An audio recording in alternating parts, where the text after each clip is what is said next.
अल्हम्दुलिल्लाहि रब्बिल आलमीन वस्सलातु वस्सलामु अला रसूलिहिल करीम व अला आलिहि व अस्हाबिहि अजमईन अम्मा बाद वअऊज़ु बिल्लाहि मिनश शैतानिर रजीम बिस्मिल्लाहिर रहमानिर रहीम शहरु रमज़ान अल्लज़ी उन्ज़िला फ़ीहिल क़ुरआन हुदल लिन्नास व बय्यिनातिम मिनल हुदा वल फ़ुरक़ान बिस्मिल्लाहिर रहमानिर रहीम रब्बिश्रह ली सदरी व यस्सिर ली अमरी वहलुल उक़दतम मिन लिसानी यफ़क़हू क़ौली।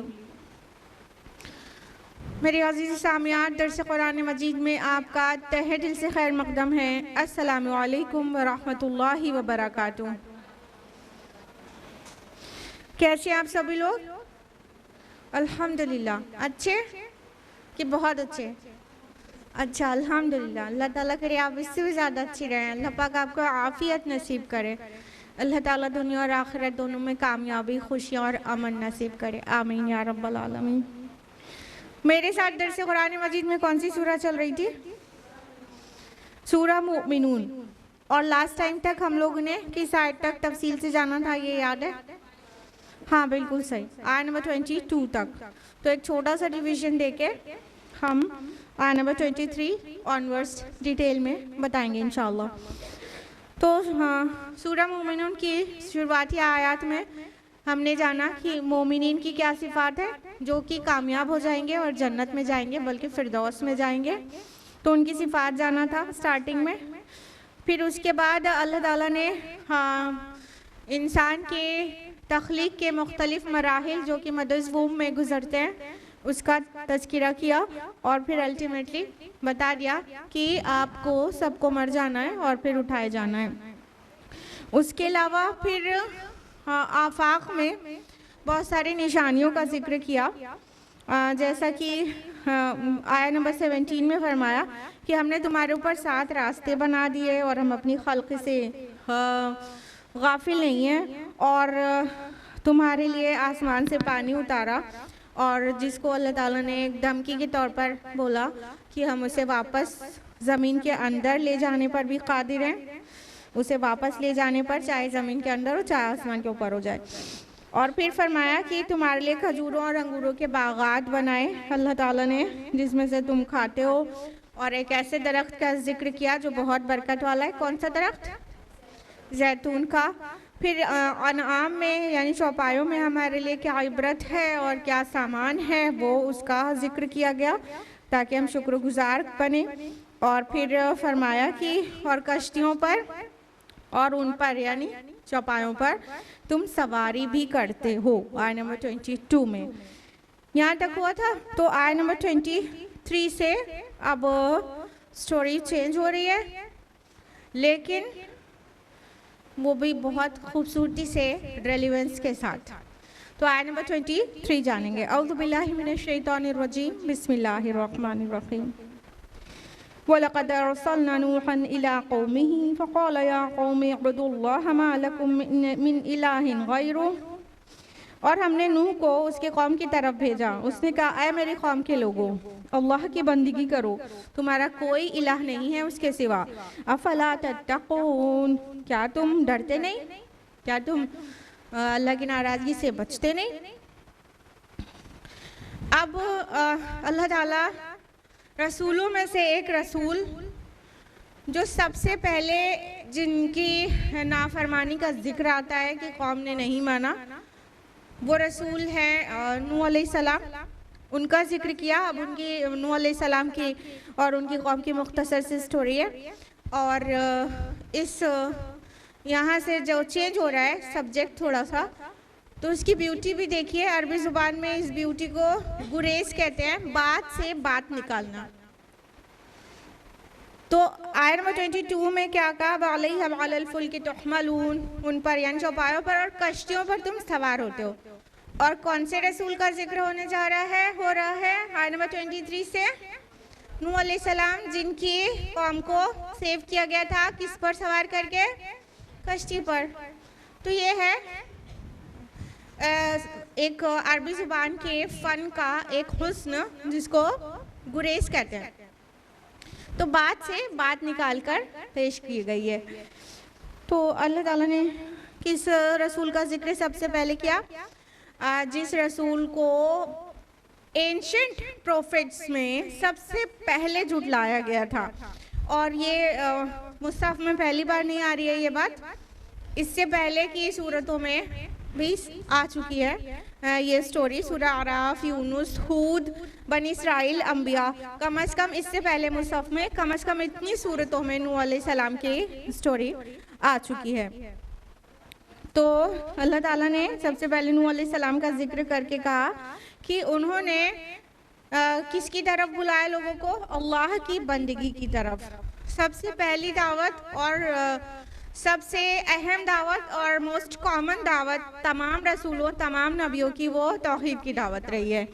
तो उन्होंने कहा कि ए कौम, तुम इबादत करो अल्लाह ताला की, और अल्लाह के अलावा कोई तुम्हारा इलाह नहीं है, कोई तुम्हारा माबूद नहीं है, कोई परस्तिश के लायक नहीं है सिवाय अल्लाह ताला के। तो क्या तुम डरते नहीं? यानी तुम गैरुल्लाह की इबादत को अल्लाह की इबादत के साथ एसोसिएट कर रहे हो। इस बात का डर नहीं लगता तुमको कि जो तुम्हारा माबूद है वही खालिक भी है, और खालिक के साथ तुम औरों को भी शरीक कर रहे हो इबादत में? तो नूह अलैहिस्सलाम ने अपने लोगों को इस बात से डराया कि अल्लाह ही की इबादत की जानी चाहिए और गैरुल्लाह की इबादत किसी भी दर्जे में मुनासिब नहीं है। और उसका जो भयानक नताइज होंगे उसको बताया गया। देखिए, गौर करिएगा कि जो एंशंट प्रोफेट्स की दावत रहेगी उसमें आपको मिलेगा कि पहले सबसे पहले तौहीद में ही खराबियां आई। ठीक है, लोगों ने शिर्क करना शुरू कर दिया। बाद में और रसूल आए हैं जो, तो उनमें सोशल इवल्स का पता चलता है। जैसे शुआइब अलैहिस्सलाम की कौम की क्या खराबी थी? समाजी थी ना। वो क्या करते थे? नाप तोल में कमी करते थे। माशाल्लाह, आप लोगों को मालूम है। तो ये लेकिन एंशंट प्रोफेट्स की तरफ बढ़ेंगे ना, ऊपर की तरफ, तो पाएंगे कि उनके अंदर एक ही खराबी आती थी, और वो अल्लाह के साथ किसी और को शरीक करने लगते। अकायद की खराबी, और अकायद की खराबी के साथ साथ बाद में कई और समाजी खराबियां भी आईं जिसको रसूलों ने एड्रेस किया। तो सबसे पहली खराबी यही आई। शैतान को यही तो सबसे ज़्यादा मज़ा देता है कि इंसान शिर्क कर बैठे, तब तो सारे ही अमल गारत हो जाएंगे। तो सबसे पहले उसने शिर्क के लिए ही इंसानों को उकसाया है और तौहीद से ही रोकने की कोशिश की है।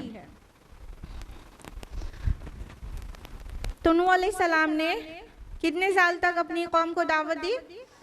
950 साल। सबको तो मालूम है। तो फिर हम वहाँ के बैठते हैं, किसी दिन आप लोग यहाँ आइए। माशाअल्लाह, बारकल्लाहु फिल इल्म। अल्लाह ताला आप सभी के इल्म में बहुत इजाफा करे। तो इतने दिन तक नूह अलैहिस्सलाम ने कौम को बुलाया अल्लाह ताला की तरफ। क्या जवाब मिला? आयत नंबर 24। फ़क़ालल मलअul लज़ीना कफ़रू मिन क़ौमिही मा हाज़ा इल्ला बशरुम मिस्लुकुम। तो कहा उनकी कौम के उन सरदारों ने जिन्होंने कुफ्र की रविश इख्तियार की थी, ये कुछ भी नहीं मगर तुम्हारी तरह का एक बशर। युरीदु अन यतफ़द्दल अलैकुम, ये तुम्हारे ऊपर अपनी फ़ौक़ियत चाहता है।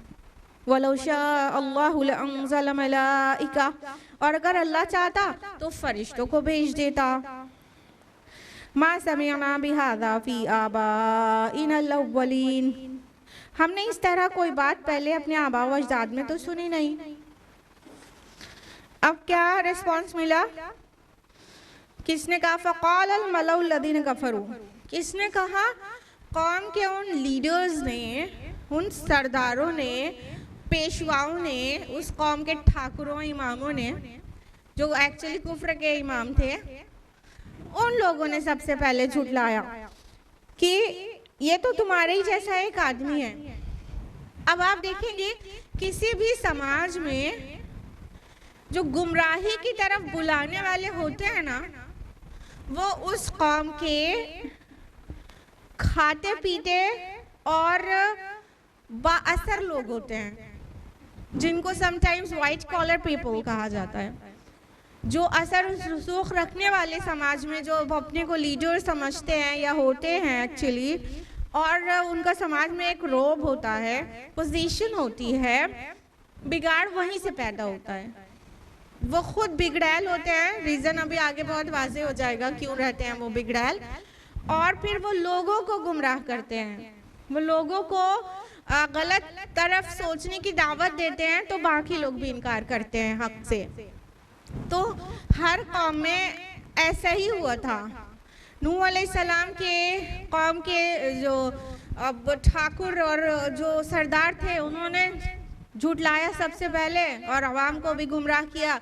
यही बात मूसा अलैहिस्सलाम को भी झूठलाने की शुरुआत तो फिरौन की तरफ से हुई थी, और रसूलुल्लाह सल्लल्लाहु अलैहि वसल्लम को झुटलाने की शुरुआत भी जो मक्का के बाअसर लोग उमरा जो थे, रूसा जो थे, उनकी तरफ से हुई थी। तो अक्सर व बेशतर अम्बिया अलैहिमुस्सलाम की तकज़ीब की गई है तो कौम के बाअसर उमरा की तरफ से की गई है, जो दौलत में और इस्टेब्लिशमेंट में सबसे ऊपर थे। तो उन लोगों ने कहा कि और लोगों को गुमराह करने के लिए, देखिए जो अक्सर आवाम होती है ना, वो जो है तकलीदी सहन की होती है, फॉलो करना जानती है। तो उनके जो लीडर्स होते हैं उनकी जिम्मेदारी सबसे ज़्यादा हो जाती है, वो अच्छाई की तरफ बुलाएं तो अच्छाई को फॉलो करने लगेंगे अक्सरियत, और बुराई की तरफ बुलाएं तो बुराई को फॉलो करने लगेंगे आवाम। तो इनके कौम के लोगों ने जो बाअसर थे, उन्होंने झुटलाने की शुरुआत की और लोगों को बहकाने के लिए कहा, ये क्या है, ये एक इंसान ही तो है, रसूल होने का दावा कर रहे हैं, ये बशर हैं, बशरुम मिस्लुकुम, तुम्हारी तरह के बशर हैं। मतलब रिसालत का इनकार इसलिए किया जा रहा है क्योंकि वो बशर है। दोनों तरह की चीज़ें की गई हैं, कभी रिसालत का इनकार बशरियत की वजह से, और कभी बशरियत का इनकार रिसालत में ये भी किया गया है, और ये अभी किया जा रहा है। समटाइम्स रसूलुल्लाह सल्लल्लाहु अलैहि वसल्लम से मोहब्बत करने वाले लोग, हद से ज़्यादा मोहब्बत करने वाले लोग, उनकी बशरियत का इनकार कर देते हैं। हाँ, उनको बशर मत कहिए। यहाँ पे क्या है कि बशर है, इसी वजह से रिसालत का इनकार हो रहा है। और अब के दीवाने वो किधर जा रहे हैं, ऑपोजिट एक्सट्रीम पर जाकर वो कह रहे हैं नहीं रसूल है ना इसलिए बशर नहीं हो सकते। नूह अलैहिस्सलाम की कौम के लोग और अपने नबी के जो मतलब फर्स्ट एंड फॉरमोस्ट एड्रेसीज थे अहले अरब, उन लोगों ने भी आपकी बशरियत की वजह से रिसालत का इनकार किया था। आज रिसालत को कबूल कर लिया तो बशरियत का इनकार, दोनों ऑपोजिट एक्सट्रीम्स हैं, दोनों ही सही नहीं है। कहा गया ये कि अरे ये बशर है, ये हमारे और तुम्हारे जैसा, खाना खाता है, बाजारों में घूमता है, ये हमारे और तुम्हारे जैसा तो हुआ, तो फिर रिसालत का क्लेम कहाँ से हो गया। और रियलिटी ये, उन्होंने क्या कहा, रियलिटी ये है कि तुम्हारे ऊपर अपनी फजीलत चाहता है, अन यतफद्दल अलैकुम, तुम पर अपनी फजीलत और फौकियत चाहता है, तुम्हारा लीडर बनना चाहता है। अच्छा, अपना निगाह तुम्हारा का। अब देखिए ये ऐसे क्यों कौम ने इस तरह से ये कह के क्यों झुटलाया और लोगों को गुमराह किया। असल में जो समाज के उमरा और शुरफा कहते हैं, जिनको होते नहीं एक्चुअली, जो उमरा, शुरफा, रूसा, टॉप क्लास लोग होते हैं ना, हाई प्रोफाइल लोग, जो हाईएस्ट स्ट्रेटम से बिलोंग करते हैं, असल में उनका मर्ज होता है कि वो लीडर्स रहें, उनको लोग फॉलो करें। तो इख्तिदार का मर्ज उनके अंदर होता है। इनफैक्ट झुटलाने की उनकी वजह यही होती है कि अगर हमने इनको मान लिया तो इनके ताबे होना पड़ेगा, इनको अपना लीडर बना लेना पड़ेगा। तो वो उनके तस्वुर से मुहाल रहता है कि वो तो सोच भी नहीं सकते कि उनकी जो है जो इतनी पूरी सजाई हुई वो है, पूरी कहानी पूरा उनके वो लीड कर रहे हैं, बाकी सब उनको चुपचाप फॉलो कर रहे हैं, उनके गुणगान गा रहे हैं। वो तस्वुर भी नहीं कर सकती कि ये भीड़ उनके पास से छट जाए और वो किसी के फॉलोअर बन जाए, उनके ऊपर कोई लीड करे, वो सोच भी नहीं पा रहे होते हैं। तो ये मर्ज उनका रहता है। वो जो समाज के टॉप क्लास लोग होते हैं, किसी भी कौम के हो, उनके अंदर ये बीमारी होती है और इसीलिए वो रसूलों को झुठलाते हैं। तो वो अपनी बीमारी अपने अंदर छुपाए हुए हैं, जो वो लोगों को एक्सप्रेस ये करते हैं, तुम में ये अपनी फजीलत चाहता है। अब ये नहीं बोल रहे हैं कि हम पर फजीलत चाहता है, कि थोड़ा बहुत रिफ्लेक्ट हो जाएगा कि उनको डर है, उनको डर है कि हमारी वो ना मतलब जो हमारी चौधराहट है वो ना कम हो जाए, तो अपना नाम नहीं लिया, अलैकुम, तुम पर चाहता है कि फजीलत मिल जाए, फौकियत मिल जाए, ये तुम्हारा लीडर बन जाए। तो बहुत सारी जगहों पर ये बात कही गई है कि जो रसूल है वो क्या है, मतलब रसूल को कह दिया गया ये बशर है इसलिए नहीं मानेंगे, बल्कि तुम पर ये अपनी फजीलत चाहता है। कम से कम इतनी सूरतों में, सूरह आराफ में, सूरह यूनुस में, सूरह हूद में, सूरह यूसुफ, रअद, इब्राहिम, नहल, बनी इसराइल, कहफ, अंबिया, मोमिनून, फुरकान, शुअरा, यासीन, हामीम, सजदा, इन सभी सूरतों में ये बात को वाज़ेह किया गया है कि तमाम अंबिया को इंसान ही थे और वो इंसान ही हो तो ही बेहतर है, क्योंकि आगे जो कहा जा रहा है वो कि ये कि अगर अल्लाह चाहता तो फरिश्तों को भेज देता। अब उनको मिसगाइड करने के हरबे देखिए। पहला हरबा कि ये तो बशर है, रसूल कैसे हो सकता है। दूसरा रीज़न कि ये इसलिए मतलब रिसालत का क्लेम कर रहा है ताकि इसको लीडरशिप मिल जाए। तीसरी बात ये कि अगर अल्लाह ताला गाइड करना ही चाहता तो थोड़ा सुपर नेचुरल को किसी को भेज देता, किसी वो फरिश्ते को भेज देता, हम में से मतलब कुछ सुपीरियर कोई होता बताने वाला, अल्लाह की तरफ बुलाने वाला, यानी फरिश्तों को भेज देता।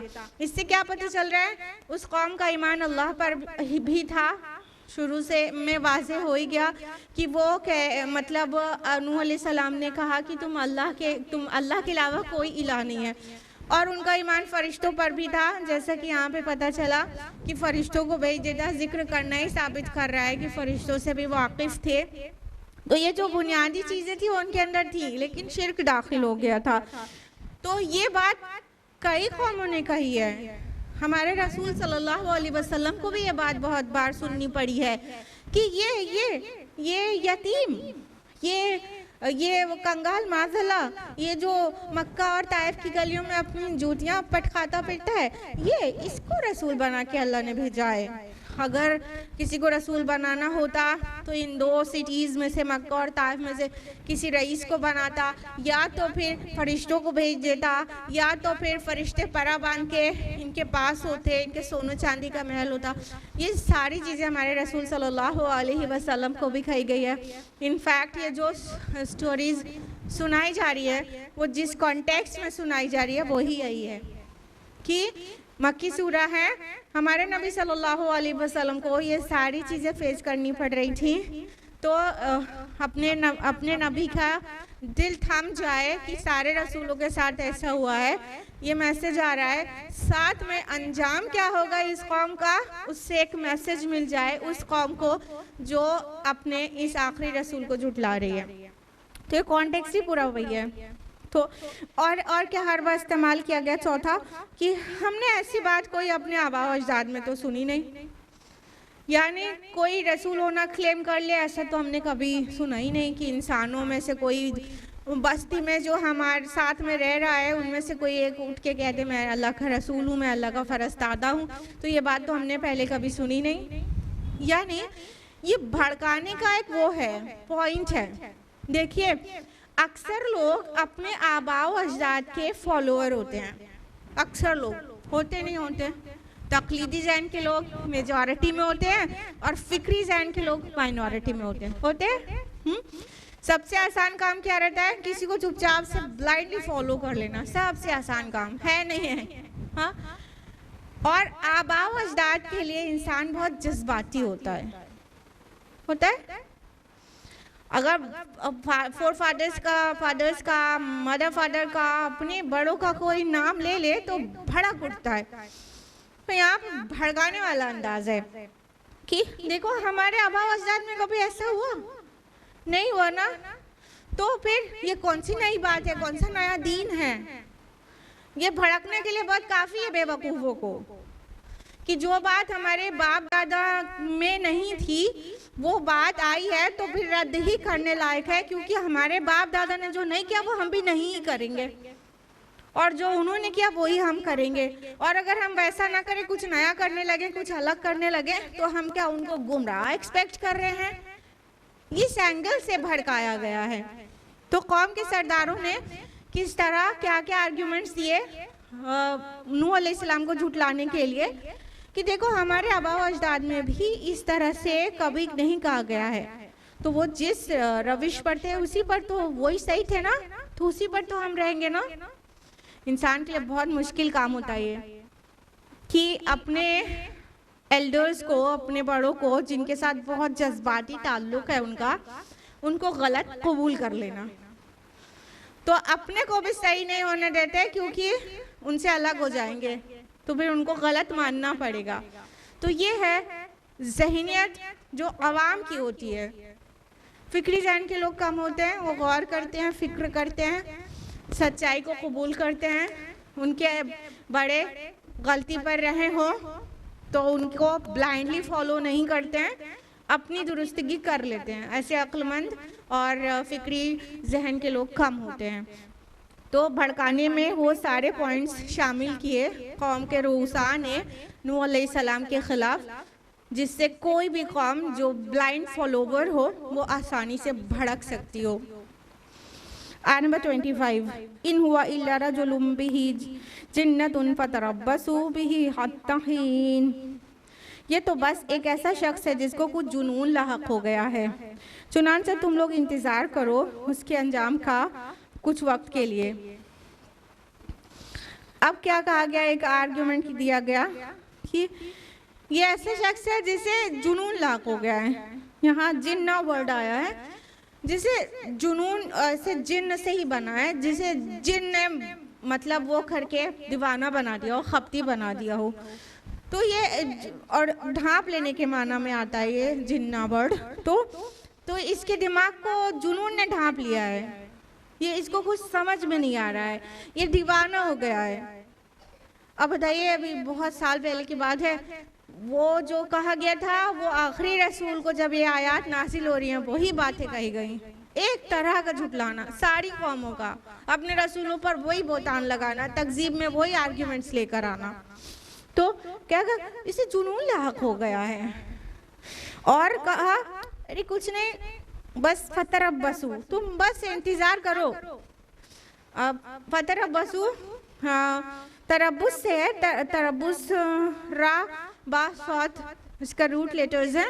इसका माना होता है इंतज़ार करना, खुसूसन वो इंतज़ार जो भारी हो। इंतज़ार करना अक्सर ही भारी महसूस होता है, तो तुम बस इंतज़ार करो, ये भीड़ छड़ जाने वाली है, ये इसके पास से लोग चले जाने वाले हैं, बस इसका काम ऐसे तमाम हो जाए। कोई मिशन लेके नहीं आया है, कोई इसके बहुत सारे फॉलोअर्स नहीं बनेंगे, कोई बहुत बड़ी इसका काम दावत नहीं है, ये तुम इंतज़ार करो, ये सब ऐसे फिनिश हो जाने वाला है।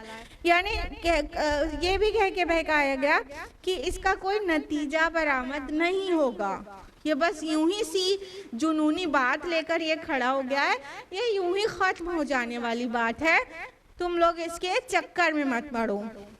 यानी कौम के रऊसा ने अवाम को ये सब कहकर भड़काया कि ये को बहुत मामूली सी छोटी सी बेमतलब की दावत है जो एक जुनूनी इंसान माज़ला लेकर खड़ा हो गया है, ये कोई नतीजा खेज नहीं रहेगी। अब देखिए ये सब भड़का रहे हैं किस लिए? इसलिए कि ये जो दावत पेश कर रहा है गुमान है कि वो पहचान भी गए होंगे हक है, लेकिन वो मानने से डर रहे हैं कि अगर हम मान गए तो सब के सब मानेंगे और सब के सबको इसके नीचे होना पड़ेगा, इसके ताबे होना पड़ेगा। एक्चुअली देखिए गौर करने की बात यह है कि रसूलों की नीयत तो इख्तियार पाने की नहीं होती है, लेकिन उनकी जो दावत है तो उसका अल्टीमेट जो इफेक्ट है वो रसूल के हाथ में इख्तिदार आने की शक्ल में ही होता है। लीडर फिर वही बनेगा, वही तो गाइड करेगा लोगों को। वो जो कहेगा उसे मानना होगा, जो मना करेगा उससे रुक जाना होगा। तो क्या है, अल्टीमेटली इख्तिदार उसके हाथ में आ जाता है। वो चाहता नहीं है इख्तिदार, इख्तिदार की भूख में ये नहीं करता है, लेकिन अल्टीमेटली इख्तिदार उसके हाथ में आ जाता है। यही बात उनको परेशान करती है। और जो नहीं मानने वाले लोग हैं, तकजीब करने वाले लोग, उनको बाद में यही कहने का मौका नेगेटिव वे में मिल जाता है, देखा देखा कर रहा है ना सब पर हुकूमत। माज़अल्लाह। मौलाना मौदूदी ने इसको बड़ी प्यारी सी मिसाल से समझाया है कि अब अंधों को इतना भी नहीं समझ में आए कि डाकू के हाथ में भी नश्तर होता है और डॉक्टर के हाथ में भी। डाकू भी वही काम करता है, चीरा लगाता है और उसके नतीजे में उसे दौलत मिलती है। और डॉक्टर भी वही करता है, वो नश्तर से चीरा लगाता है और उसके नतीजे में भी उसे दौलत मिलती है। सर्जरी की अच्छी खासी आप वो हॉस्पिटल्स में पेमेंट करके आते हैं कि नहीं आते हैं, लेकिन कोई भी कंफ्यूज होता है दोनों में। डाकू के नश्तर और डॉक्टर के नश्तर में, दोनों के उसमें रेजर में कोई भी कंफ्यूजन होता है। डॉक्टर किस नियत से चीरा लगा रहा है और डाकू किस नियत से लगा रहा है, दोनों में कितना बड़ा डिफरेंस है। यही डिफरेंस है रसूल के इख्तिदार में आने और इख्तिदार के भूखे लोगों के इख्तिदार में आने में। हाँ, तो कोई अपने बातिल की दावत लेकर उठेगा, पॉसिबली वो उन पर वो इख्तिदार हासिल कर ले और उन पर राज करे। रसूल हक की दावत लेकर उठता है, चाहता नहीं है इख्तिदार उसे मिले, लेकिन मिलता है। अल्टीमेट रिजल्ट इख्तिदार ही की शक्ल में आता है, उसी का ऑर्डर चलता है, उसी के फॉलोअर्स बाकी बनते हैं, लेकिन उसका मकसद बहुत प्योर और बहुत नोबल होता है। जैसे डॉक्टर भी वही चूरा चलाता है, लेकिन उसका मकसद बिल्कुल अलग होता है। इसमें कंफ्यूज होने की कोई बात ही नहीं है। कोई बेवकूफ़ी कंफ्यूज होगा तो अगर कोई बातिल परस्त किसी रसूल या दाई के मुतालिक ये कहने लगे, देखो देखो मिल गई ना कुर्सी, उनको करने लगे ना सब पर हुकूमत, यही चाहते थे। तो ये ऐसे ही बेवकूफ़ी वाली बात है कि डॉक्टर पे कोई शक करे कि उसने नश्तर से चीरा लगाया और पैसा लिया। इसको समझना हमारे लिए आसान है, उसको समझना बाज़ औक़ात ईमानी कमज़ोरी से मुश्किल हो जाता है। आयत नंबर 26 में फरमाया, क़ाल रब्बिन सुरनी बिमा कज़्ज़बून। नूह अलैहिस्सलाम ने अर्ज़ किया, ऐ मेरे परवरदिगार तू मेरी मदद फरमा कि इस पर कि उन्होंने मुझे झुठलाया। अल्लाहु अकबर। ये नूह अलैहिस्सलाम की तरफ से दुआ थी, मदद की दुआ। एक तरह से कह सकते हैं कि ये उन पर अजाब लेके आने की दुआ थी। यानी नूह अलैहिस्सलाम तो 950 साल से उन्हें समझा रहे हैं, लेकिन वो हैं कि इनकार और इनकार ही करते चले जा रहे हैं। तो अल्लाह ताला ने तो अपने रसूलों से मदद का वादा किया है, तो अब नूह अलैहिस्सलाम ने उस मदद की गुहार लगा दी। यानी सबसे बड़ा उनका झुठलाना ये था ना, हर एक बात यहाँ पर नहीं है, कुछ चीज़ें सूरा नूह में हैं तो कुछ सूरा यूनुस में है, कि नूह अलैहिस्सलाम जब मतलब कश्ती बना रहे थे तो मजाक उड़ाते थे, और उससे कश्ती बनाने से पहले भी जब कहते थे तुम नहीं मानोगे तो अल्लाह का अजाब आ जाएगा, तो उसका मजाक उड़ाते थे। यस, दे रिडिक्यूल्ड हिम। फिर क्या, तो उस सोचिए अजाब की खबर पे कोई मजाक उड़ाए तो खबर सुनाने वाला जो सादिक और अमीन है उसे कैसी तकलीफ पहुंचती होगी।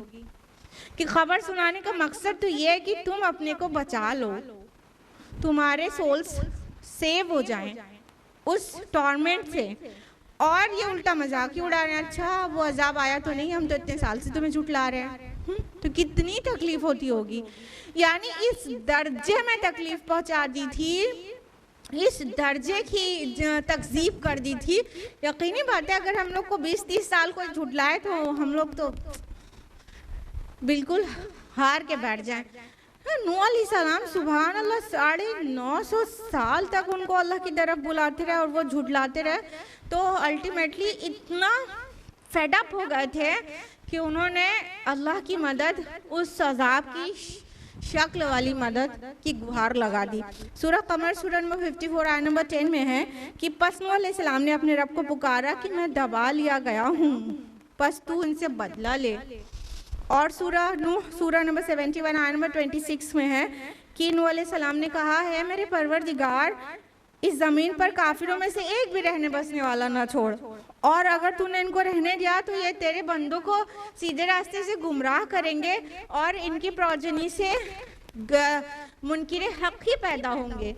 यानी वो बिल्कुल फेडअप हो चुके थे और बहुत ज़्यादा तकलीफ में थे। उनके कर्ब का एहसास इन्हीं आयात से लगाया जा सकता है कि किस दर्द और किस शिद्दत से कराहती हुई उनकी दुआएं हैं कि अब इनको मिटा दे, कूड़े कचरे की तरह उठा के डाल दे कहीं। अगर ये और अभी जिंदा रहेंगे तो इनका सारी जो नस्लें हैं ना वो ऐसे ही कट्टे काफिर ही जनेंगी, तो इसलिए इनको ख़त्म ही कर दे। तो नूह अलैहिस्सलाम ने अल्लाह ताला की मदद की, दुआ की, गोया वो अजाब की दुआ थी। यहाँ पे मदद लफ्ज़ आया है लेकिन दूसरे मकामात वाज़े करते हैं कि इवन अजाब के ले आने की दुआ की थी। इस पे रसूलों के सब्र पे कोई हमें कन्फ्यूजन नहीं होना चाहिए। रसूल इंसानों में सबसे आला दर्जे का सब्र करते हैं जो हमारे सब्र से कंपैरेबल भी नहीं है, लेकिन वो भी बशर ही होते हैं, सिवाय इसके कि उनके पास वही आती है। वो भी इंसान ही होते हैं, उनका सब्र भी अनलिमिटेड नहीं होता। उनका सब्र का पैमाना भी एक ना एक दिन लबरेज हो जाता है। तो कभी कभी रसूलों ने अपनी कौम के लिए जब इंतहा हो गई है, उस इंतहा को हम लोग नहीं पहुंच सकते, उससे बहुत पहले ही हम लोग बद्दुआ कर देंगे, बहुत पहले। तो रसूल एकदम पीक पर मतलब पहुंचने के बाद तकजीब फिर बद्दुआ कर देते हैं। तो ये मतलब हमारे अक़ीदे के कुछ भी ख़िलाफ़ नहीं है कि हम रसूल के मुताल्लिक़ की अक़ीदा ही ना रखें कि उसने कभी भी बद्दुआ की है।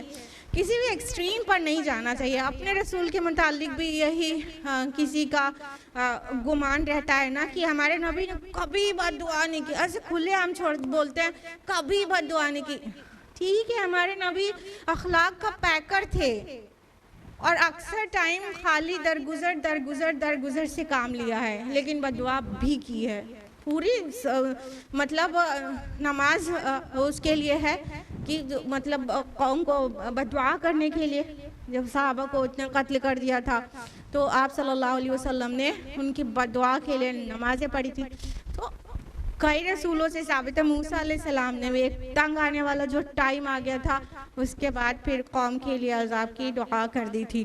तो इसमें कुछ भी मतलब अक़ीदे में कोई कमी नहीं आती रसूल के मुताल्लिक़ और उसके सब्र के मुताल्लिक़।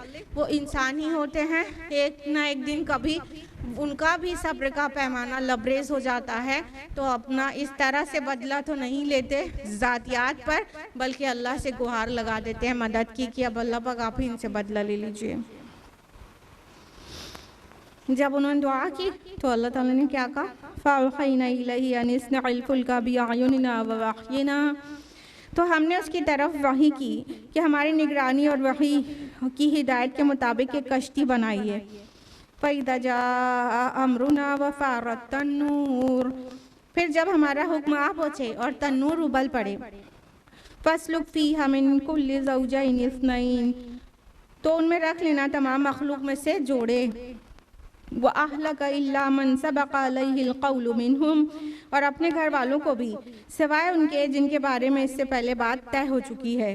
वला तुख़ातिबनी फ़िल्लज़ीना ज़लमू इन्नहुम मुग़रक़ून, और मुझसे उन लोगों के बारे में कोई बात ना करना जिन्होंने शिर्क किया, यकीनन वो सब गर्क कर दिए जाएंगे। अब नूह अलैहिस्सलाम ने जब दुआ कर डाली, मदद की, यानी कि अब अल्लाह पाक वो अजाब जो आप कह रहे हैं अब इनको बला ही दीजिए। अब ये कुछ बचे नहीं है हिदायत जैसे जिसको मिलेगी। एक टाइम होता है ना कि मोहलत का एक टाइम होता है, जब उतनी मोहलत गुजर जाती है तो फिर फिर आइंदा वो ईमान लाने वाले हैं ही नहीं। जब वो स्टेज रसूल को महसूस होने लगती है तो ये दुआ कर देते हैं। तो फिर अल्लाह ताला ने क्या कहा कि तुम हमारी निगरानी में हमारी वही के मुताबिक कश्ती बनाइए। अनिस्नाइल फुल कहा गया, सना का वर्ड इस्तेमाल हुआ है, फ़ाल नहीं हुआ है। सना की फ़ाल में से होता है बस करना, लेकिन सनात उसको कहते हैं मतलब माहिराना तरीक़े से करना, महारत के साथ कोई चीज़ को करना और बनाना जिसमें एक्सपर्टीज़ हो किसी का। तो अल्लाह ताला ने नूह अलैहिस्सलाम को कहा कि हमारी वही के मुताबिक जैसे हम तुमको गाइड करें वैसे तुम एक कश्ती बनाओ, एक शिप बनाओ।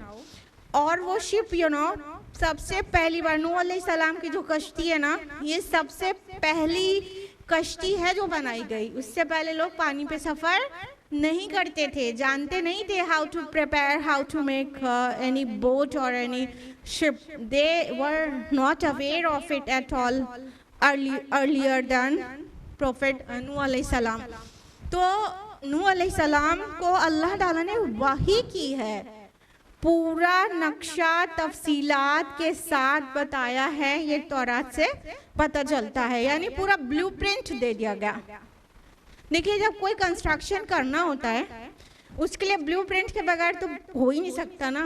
एक छोटा सा बिल्डिंग हो जिसमें 2-3 कमरे ही हो, वो भी नक्शे के बगैर नहीं बन सकती है। पहले नक्शा बनाया जाता है, प्लान सेट होता है, इंजीनियर और आर्किटेक्ट नक्शा बनाते हैं, फिर इंजीनियर्स उसके अकॉर्डिंग इंस्ट्रक्शंस देते हैं, तब जाके उसमें लेबरर्स और ये सब काम करते हैं, तब वो चीज़ तामीर होती है ना। तो इसी तरह जब इंसान ने कश्ती बनाने का हुनर जाना ही नहीं था तो कैसे बन जाती कश्ती। अल्लाह ताला ने वही के ज़रिए नूह अलैहिस्सलाम को पूरा बोट का, या बोट नहीं कहना चाहिए, आर्क कहना चाहिए, पूरी आर्क का ब्लूप्रिंट दे दिया था। उस हिदायत की रोशनी में नूह अलैहिस्सलाम कश्ती की तामीर कर रहे थे। और जब वो तामीर कर रहे थे ना, तब भी आके रिडिक्यूल करते थे मुशरिकीन। कितनी तकलीफ दे बात है ना। हम लोग छोटे छोटे से हक पे होते हैं, कोई उसको झुटला देता है तो इतना दिल पे दर्द हो जाता है। अल्लाहु अकबर, इतने बड़े हक को लेकर कोई उठा हो, एकदम प्लेन फ्लैट झुटला दिया गया हो और फिर मजाक बनाया जाए और बदला लेने का ऑर्डर कोई ना हो, कैसा फील होता होगा। कभी महसूस किया करिए और जज्ब करिए उस सब्र को अपने अंदर। तो अल्लाह ताला ने कहा हमारी हिदायत के मुताबिक तुम कश्ती बनाओ। फिर फरमाया कि जब हमारा हुक्म आ पहुँचे और तन्नूर उबल पड़े। ये वफ़ारत तन्नूर जो अल्फाज आए हैं, फ़ारा का मतलब होता है उबलना, फव्वारा इसी से है, इसी से बना हुआ वर्ड है। तो फव्वारा क्या होता है, ऐसे पानी उससे उबलता रहता है, ठीक है। तो अल्लाह ताला ने कहा वो फ़ारत तन्नूर, और जब तन्नूर उबल पड़े। अब तन्नूर लफ्ज़ के मुख्तलिफ माना दिए गए हैं अलग अलग मुतरजमीन के ज़रिए, और कई अलग अलग माना है। लेकिन अगर कोई वजह ना हो जो डिक्शनरी मीनिंग है उसको लेने की, तो फिर क्यों दूसरे माना पहनाया जाएगा। तन्नूर मतलब जिस पर रोटी बनाई जाती है, तंदूर कहते हैं ना, उसको ही तन्नूर कहते हैं। तो एक्चुअली अल्लाह ताला कोई जगह गालिबन वो स्पेसिफाई कर रहे हैं कि रोटी बनाने की जगह से पानी निकल पड़ेगा, और इतना निकलेगा कि ग्रेट फ्लड की जगह ले लेगा। तो वो मतलब तन्नूर के पास से कहीं ये स्पेसिफाई किया जा रहा है कि कोई तन्नूर के पास से पानी उबल पड़ेगा, जो समझना बहुत डिफ़िकल्ट है। लेकिन अल्लाह ताला के काम तो ऐसे ही होते हैं जिस पे अक्ल हैरान रह जाए और उसका कोई एक्सप्लेनेशन ना मिल पाए। तो अल्लाह ताला के लिए तो बहुत आसान है। हम फिज़िकल वर्ल्ड में रहते हैं, हर चीज़ को उस तरह से समझना चाहते हैं, लेकिन अल्लाह ताला ने फ़िज़िकल लॉज बनाए, अल्लाह ताला पाबंद नहीं है उन फिज़िकल लॉज का। तो बहरहाल वो कोई ऐसी रोटी बनाने की जगह थी, वो तन्नूर था कोई जहाँ से पानी निकलना था, उसको स्पेसिफाई किया जा रहा है कि जब तन्नूर उबल पड़े तो तुम क्या करना कि उसमें अपने अहल को सवार कर लेना और तमाम तुम्हारी ज़रूरत के जो जानवर हैं उनका भी एक एक जोड़ा सवार कर लेना। यहाँ पे दो अल्फाज हैं, ज़ौजैन भी आया है, इस्नैन भी आया है, तो दोनों ओपिनियंस हैं कि एक नर और एक मादा, और ये भी ओपिनियन है 2 नर और 2 मादा।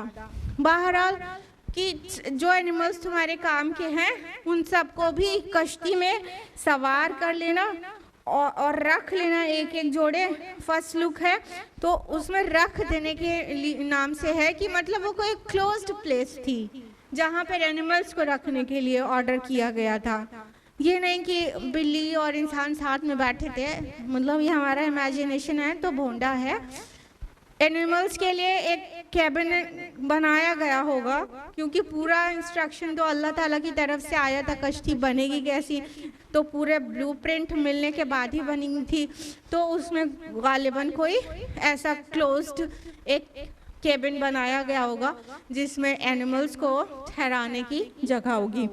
तो फरमाया कि तुम उसमें रख लेना, और नर मादा दोनों इसलिए कहा गया कि जाहिर बात है अभी सब यहाँ डूब जाने वाला है तो इनकी नस्लें आगे बाकी रह सके कि नर और मादा दोनों हैं, तो आगे इनकी नस्लें आसानी से फिर से ग्रो कर जाएं। और कहा कि अपने अहल को भी, वह अहल का, और अपने अहल को भी। अहल किसे कहते हैं बताइए? हाँ, यहाँ पे फॉलोअर्स के माना में आया है, एक लोग ने खानदान का, एक लोग ने फॉलोअर का है। यहाँ पे डेफिनेटली फॉलोअर्स के माने में आया है, लेकिन अहल घर वालों को ही कहते हैं। तो फॉलोअर्स को यहाँ पे, अब आपको अच्छी तरह पता है कि उस कश्ती में सिर्फ नूह अलैहिस्सलाम के घर वाले नहीं थे, आपको फॉलो करने वाले आपके मुसलमान भाई भी थे, ठीक है, चाहे वो आपके रिश्तेदार थे या नहीं थे, फैमिली के थे नहीं थे। अहल तो फैमिली के वालों को ले आता है, लेकिन अहल ऐसे लोगों के लिए भी फिर बोला जाने लगा कि जो एक नज़रिया के लोग होते हैं, जिनकी सोच एक होती है, तो उनसे इतना करीबी ताल्लुक हो जाता है इंसान का जैसे कि फैमिली वालों के साथ नहीं। अगर कुरान की बरकत से हम और आप मिलते हैं हर हफ्ते, तो कैसा एकदम मतलब अनएक्सप्लेनेबल ब्यूटीफुल रिलेशन नहीं कायम हो गया है अल्हम्दुलिल्लाह। तो ये क्या है, जब जो लोग जो हैं बहुत एक नज़रिए के हामिल लोग होते हैं या उनका मकसद एक होता है, वो एक साथ रहते हैं, तो उनके दरमियान जो कुर्ब और मोहब्बत होती है वो बिल्कुल फैमिली जैसी हो जाती है, तो अल्टीमेटली एक फैमिली जैसे बन जाते हैं। तो नबियों के फॉलोवर्स को समटाइम्स कहा गया है उनके अहल का, और अपने घर वालों को भी। अब यहाँ पे एक्चुअली उनकी जो इमीडिएट फैमिली थी उनमें से तो एक बेटा भी और उनकी बीवी भी नहीं चढ़े थे कश्ती में ना। 4 बेटे थे नूह अलैहिस्सलाम के, साम, हाम और याफिस, ये तीनों ईमान ले आए थे तो कश्ती में थे। जो कनान था वो ईमान नहीं लाया था तो डूब जाने वालों में हो गया था अलॉन्ग विद हिज मदर। तो ये लोग तो फैमिली के लोग हैं, लेकिन फैमिली के 2 लोग नहीं चढ़े कश्ती में, यानी ईमान नहीं लाए। और बाकी साम, हाम और याफिस से फिर पूरी जो नस्ल है, नस्ल इंसानी जो मौजूदा है, वो इन तीनों में से ही किसी ना किसी की औलाद है। जितने प्रोफेटिक रिलीजन्स हैं, सेमेटिक रिलीजन्स हैं, इस्लाम, क्रिश्चियनिटी, जुडाइज्म, ये सब साम की औलाद हैं। हाम और याफिस की औलाद भी मुख्तलिफ इलाकों में है दुनिया की, लेकिन पूरी दुनिया की आबादी जो अब है वो नूह अलैहिस्सलाम के 3 बेटों से ही आगे बढ़ी है बाद में, क्योंकि ये it was a local flood, actually it wasn't a global flood, लेकिन वो आबादी ही उतने इलाके में थी पहले दुनिया की, समझ रहे हैं? दुनिया की आबादी पूरे ग्लोब पर नहीं थी पहले बहुत मुख्तसर आबादी थी, थोड़ी बढ़ी है। ये तो पॉपुलेशन एक्सप्लोजन अभी हुआ है 19th सेंचुरी 20th सेंचुरी में, जी हाँ, उससे पहले तक भी आबादी बहुत कम थी और बहुत तेज़ी से ये 20th सेंचुरी में एकदम इसको कहते हैं पॉपुलेशन एक्सप्लोजन हो गया। तो बहरहाल ये जो फ्लड थी, it was a great flood of history, इसमें किसी का कोई सेकेंड ओपिनियन नहीं है, लेकिन it was a local flood. उस खित्ते अर्जी में आई थी, बस उसके उस इलाके में जहाँ नूह अलैहिस्सलाम थे, ठीक है, मिडल ईस्ट के अराउंड समझ लीजिए पूरा। तो उसमें सब कुछ गर्क हो गया था, यानी जो लाइव स्टॉक था वो वहाँ पे गर्क हो गया था। उसके अलावा कहीं कोई लाइव स्टॉक होगा तो वो सवार भी नहीं हुआ होगा, वहाँ से उसकी नस्लें चली। लेकिन जो लाइव स्टॉक नूह अलैहिस्सलाम ने सवार किया था, तो उसकी उनकी नस्लें, उन एनिमल्स की नस्लें उसके बाद उसी से चली, और इंसानों की जो नस्लें हैं वो साम, हाम और याफिस, इनके 3 बेटों से आगे बढ़ती हुई आज इतना पॉपुलेशन एक्सप्लोजन हो गया है एक्चुअली। तो अल्लाह ताला ने कहा कि अपने घर वालों को भी सवार कर लेना, लेकिन उनके बारे बस उसको छोड़ के जिनसे अपनी बात तय, जिनके मुतालिक अपनी बात तय हो चुकी है, या ये कहना चाहिए जिनके खिलाफ अपनी बात तय हो चुकी है, क्योंकि मन सबक अलैहि वर्ड आया है, ठीक है। सबक अली का मतलब तय हो गई है जिनके फेवर में। सबक अन वर्ड आएगा, यानी प्रपोजिशन चेंज हो जाएगी, तो इसका मीनिंग हो जाएगी एकदम ऑपोजिट, जिसके खिलाफ बात तय हो चुकी है, ठीक है। तो अला और ली और अला प्रपोजिशन चेंज होने से मीनिंग एकदम ऑपोजिट हो जाती है कई अल्फाज के साथ आगे आने के पे। तो मन सबक अलैहि है जिनके खिलाफ बात तय हो चुकी है, ये कह सकते हैं तर्जुमे में कि क्या हो चुकी है, कि मतलब उनके बारे में हमसे बात मत करना जिन्होंने शिर्क किया है, चाहे वो कहीं से भी बिलोंग करते हो, चाहे तुम्हारे फैमिली, इमीडिएट फैमिली मेंबर हो। आप सबको पता है कि वो बेटा डूब जाने वालों में था, पहले ही वाज़े कर देगा, उसके बारे में सवाल मत करना। वो सब शिर्क करने वाले हैं और वो गर्क कर दिए जाएंगे। आयत नंबर 28, फ़इज़ा इस्तवैत अंत वमन मअक अलल फुल्क फ़क़ुल अल्हम्दुलिल्लाहिल्लज़ी नज्जाना मिनल क़ौमिज़ ज़ालिमीन। फिर जब तुम और तुम्हारे सब साथी कश्ती में बैठ जाएं तो कहना कि कुल शुक्र उस अल्लाह का है जिसने हमें जालिम कौम से नजात दी। अब अल्लाह ताला हर चीज़ का अदब सिखा रहा है। फरमा रहे हैं जब तुम और तुम्हारे साथी सब इस्तवैत अंता वमन मअक, तुम इवनली सेट होके बैठ जाओ। इस्तवैत जो वर्ड आया है, सवा मीन्स क्या होता है कि 2 किनारों से बराबर करना। तो ये जो आया इस्तवैत, यानी तुम इवनली सेट होके, सेटल होके बैठ जाओ। यानी जब कश्ती में चढ़ जाना और बैठ के एक जब इंसान किसी सवारी पे सवार होता है तो पहले सवार होता है, फिर सुकून से बैठता है ना, उससे कुछ सेकंड्स तक वो सुकून से नहीं बैठता, या सवारी जितनी मुश्किल हो उतनी देर लगेगी उसे सेट होके बैठने में ना। तो कहा जब तुम उसमें सेट होके बैठ जाना, तुम और तुम्हारे जितने साथी हैं यानी मुसलमान, तो फिर क्या कहना पता है कि कुल शुक्र अल्लाह ही के लिए है जिसने हमें जालिम कौम से नजात दी। इससे क्या क्या पता चल रहा है? इससे एक बात तो ये पता चल रही है कि ये जो कौम है वो जालिम है, उससे बचा लिया अल्लाह ने, इसके लिए अल्लाह ही का शुक्र करना। दूसरी बात इस क्या पता चल रही है कि उस जालिम कौम के गर्क होने पे ना खुशी का इजहार करो ना गम का इजहार करो।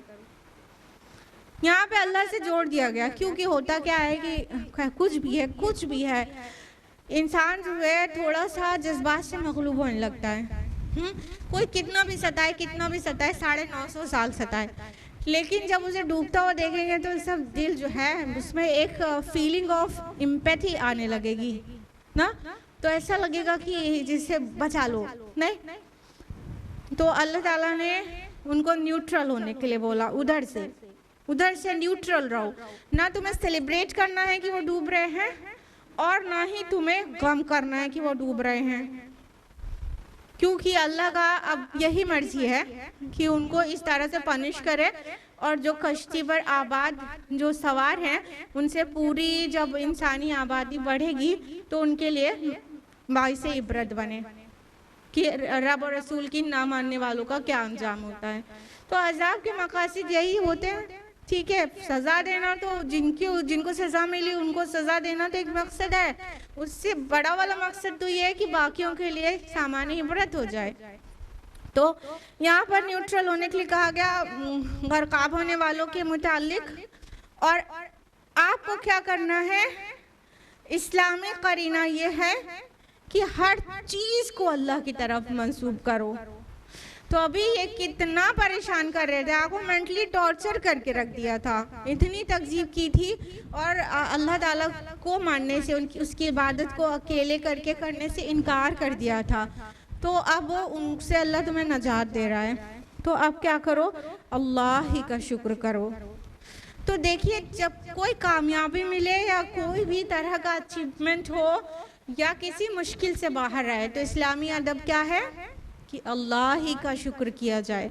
तो ये इतनी छोटी बातें कहा जा रहा है, तो लेकिन ये छोटी नहीं होती हैं।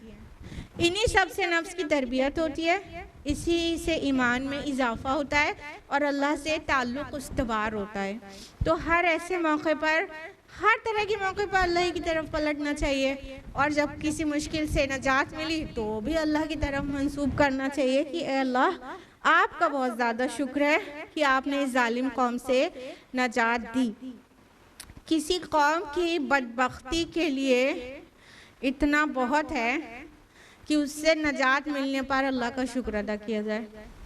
तो अब समझ लीजिए कितनी बदबख्त वो कौम थी कि उससे अलहदा होने, उनसे फुर्सत पाने में शुक्र करने के लिए कहा जा रहा है अल्लाह ताला का। आयत नंबर 29, वक़ुल रब्बि अंज़िलनी मुनज़लन मुबारका, और दुआ करना, ए मेरे परवरदिगार मुझे उतारियो बरकत वाला उतारना, व अंत खैरुल मुंज़िलीन, और यकीनन तू ही बेहतरीन उतारने वाला है।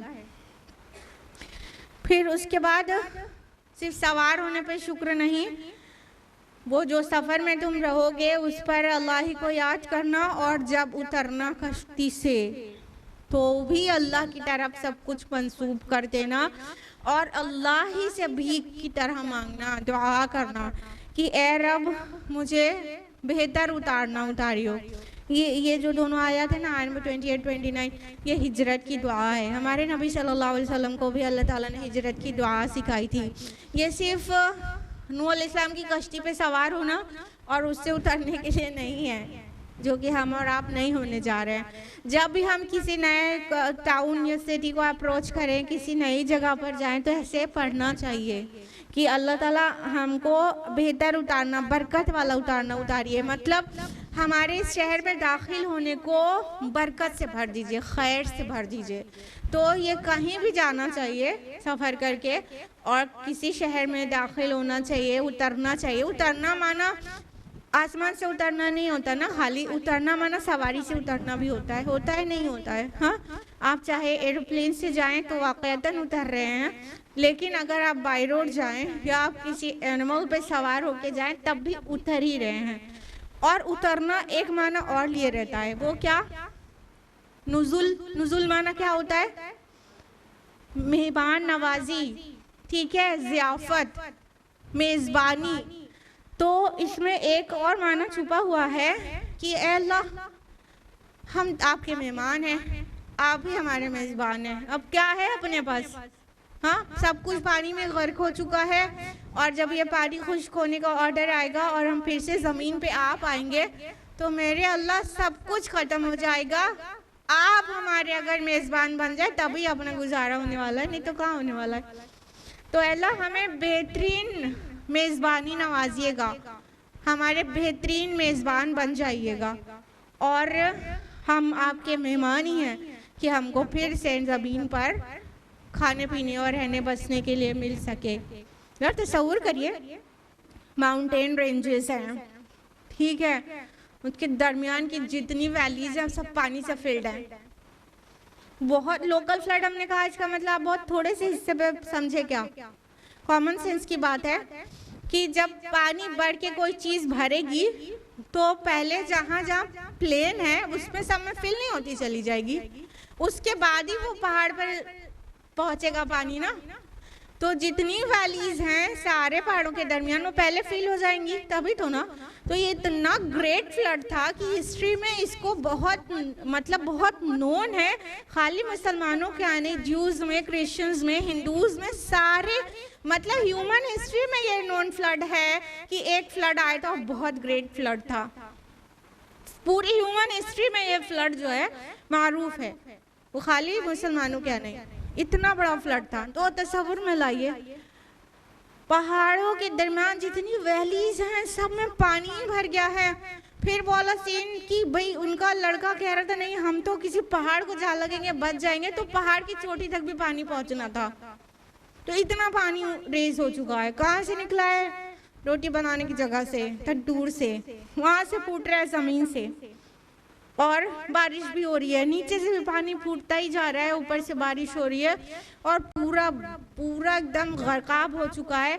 ज़रा सा इलाका नहीं, एक बहुत बड़ा इलाका, यानी ह्यूमन पॉपुलेशन जहाँ तक थी वो सब तकरीबन शायद, तो वो पूरा इलाका एकदम भर चुका है। फिर उसमें कितना खौफ का मकाम होगा कि कश्ती अब पहाड़ों के ऊपर है, अब किसी चट्टान से टकरा जाए तो खैरियत से उतरेंगे उस कश्ती से तो क्रश हो जाएगी ना। अब पहाड़ तो अब जब पानी भर गया तो कुछ दिख ही नहीं रहा है कि नीचे कहाँ पे वैली और कहाँ पे माउंटेन्स हैं, और चलते वक्त किसी चट्टान से या पहाड़ से जोरदार टक्कर हो जाती है तो मर ही जाने वाले हैं ना। तो दुआ बनती है ना ये भी करने की, अल्लाह पाक अभी इनसे नजात तो दे दी, अब हमारा उतरना भी बाबरकत कर दीजिए। अब ये जो पानी से और फिर कश्ती से बाहर उतरेंगे उसको बाबरकत बना दीजिए।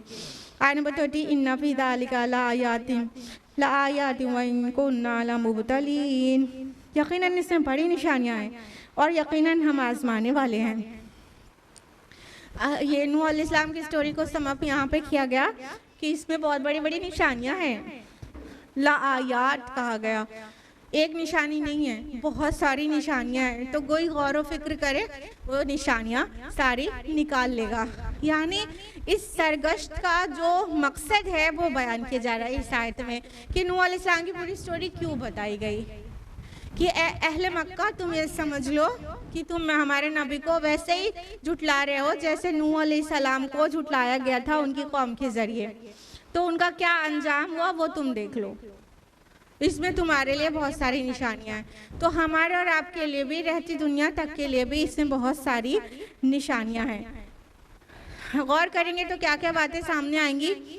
एक तो ये कि अल्लाह ताला अपनी मखलूक की तख्लीक करने के बाद बेताल्लुक होकर कहीं बैठ नहीं गया है, रेस्ट में नहीं चला गया माज़अल्लाह। जैसे ईसाइयों का अकीदा है कि 7th डे गॉड टुक रेस्ट, माज़अल्लाह अल्लाह ताला रेस्ट पे नहीं चला गया है कि अब सबको बना दिया, सबकी ज़रूरियात के लिए सामान रख दिया, अब हम आराम करें माज़अल्लाह सुम्मा माज़अल्लाह अस्तग़फिरुल्लाह। नहीं, बल्कि हम वक्त उनकी हिदायत का इंतज़ाम, उनके जीने का इंतज़ाम और कूड़ा करकट को हटाने का इंतज़ाम और हक की मदद करने का इंतज़ाम, इसमें मशगूल है। वो हर रोज़ एक नई शान में है। सूरा रहमान में पढ़ते हैं आप लोग। उसके अलावा क्या पता चलता है, पॉइंट नंबर 2, कि अल्लाह ताला मुकज़्ज़िबीन को भी ढील देता है, एक सही वक्त पर उनको पकड़ता है, उससे पहले तक रस्सी ढीली किया रहता है। यानी मोहलत सबको मिलती है, किसी को भी मोहलत दिए बगैर क्रश नहीं कर दिया जाता। पॉइंट नंबर 3 क्या पता चलता है कि अल्टीमेट सक्सेस हक पर जो होता है यानी रसूल और उसके साथी उनको मिलती है, और जो रसूल की तकज़ीब करता है उसको मिटाया जाता है, और सक्सेस हक पसंदों को मिलती है। चाहे इस तरह 1 मिलेनियम लेस दैन 50 ईयर्स ना, 1 मिलेनियम इतनी मेहनत और कशमकश के बाद वो हासिल हो, लेकिन अल्टीमेट सक्सेस उन्हीं को मिलेगी, हक पर रहने वालों को। चौथी बात क्या पता चली कि ये जो अंबिया की दावत है, इन सभी रसूलों की दावत भी ऑलमोस्ट एक जैसी है और उनकी मुखालिफत भी एक जैसी है। मुकज़्ज़िबीन की मुखालिफत और तकज़ीब भी ऑलमोस्ट एक जैसी है। इसलिए एक रसूल के लिए दूसरे रसूल में सबक है, और एक कौम को, एक मिल्लत के लिए दूसरी मिल्लत की कहानी में सबक है। मुस्तकिल का दर्स है।